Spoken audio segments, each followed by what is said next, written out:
मेरो सुन्तला बगान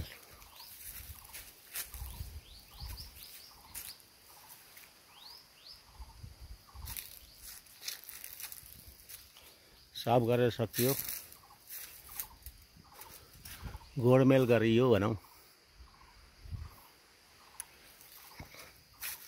गोडमेल गरियो, काम सकियो अहिलेलाई। अब असार साउनमा फेरि झार आउँछ।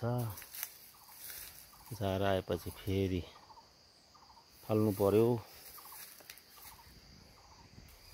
राम्रो छ, अझसम्म रोगहरू केही लागेको छैन। सबै बुट्टाहरू हरियो देखिया, अझसम्म केहीमा रोग देखिया छैन। अझसम्म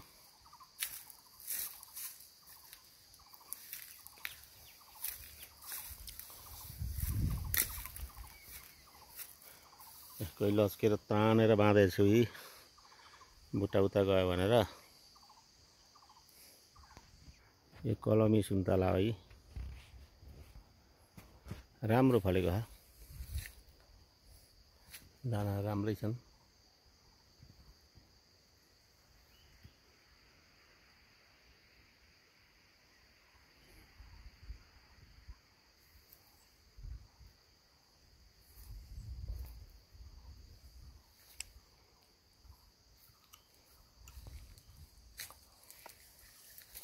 यार बगान चाहिँ पुरै साफ गरियो, एउटा झार पनि नराखी।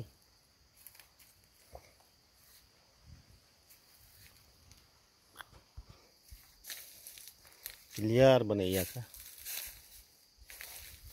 अब फेरि बर्खामा त आइहाल्छ झार आउनु त। यो झारको सिजनै हो यो कलमी। मैले लगाएका बोट जति सबै लोकल बोट हुन्। अहिले चाहिँ कलमी लगाउन त एउटा दुईटा भनेर लगाएको, राम्रै फलेको छ।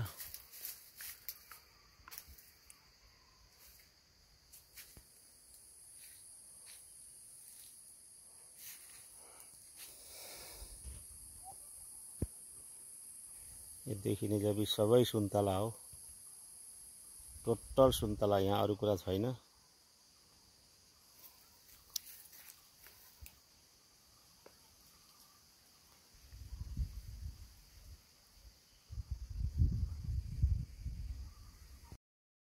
एकचोटी आइजाया घुम्न, एकचोटी आइजाया घुम्न, हाम्रा पश्चिमतिर एकचोटी आइजाया घुम्न, एकचोटी आइजाया घुम्न, एकचोटी आइजाया घुम्न, हाम्रा पश्चिम